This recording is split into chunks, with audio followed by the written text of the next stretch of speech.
TV and elections. There's a history there. Historians are taking a fresh look at the history of media and its role in the evolution of American presidential politics. Conventional wisdom has it that John F. Kennedy's televised debates with Richard Nixon marked the beginning of television politics. The candidates need no introduction. The Republican candidate, Vice President Richard M. Nixon, and the Democratic candidate, Senator John F. Kennedy.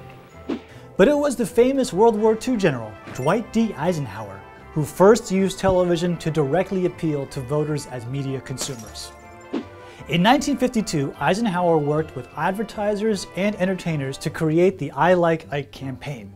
President Ike for president, you like Ike, I like Ike, everybody likes Ike for president. Hang out the banner, beat the drum, we'll take Ike to Washington.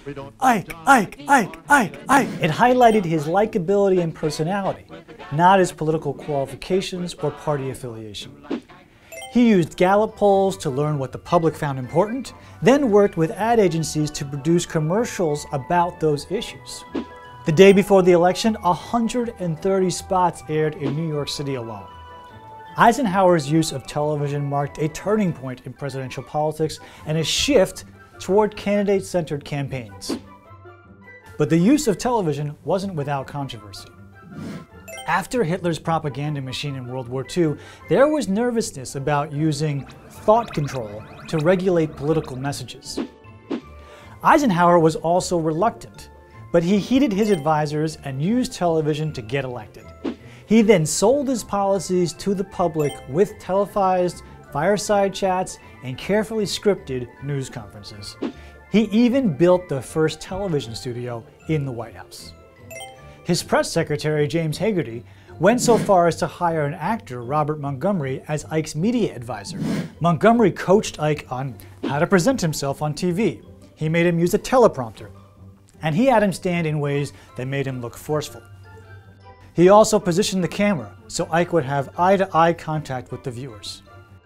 These tactics ushered in a new political strategy, using television to appeal directly to voters' hearts and minds.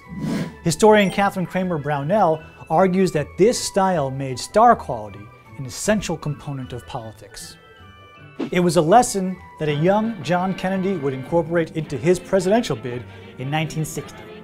When JFK called his voters Jack Kennedy fans, he transformed himself into a celebrity, a strategy that has shaped elections ever since. But that's a doggone season that he won't try something new. A man who's old enough to know and young enough to do. To make this video, we relied on these sources. The clips you saw, they come from the C-SPAN video library. And if you have thoughts on media, its role in the history of presidential elections, well, please tell us in the comments below.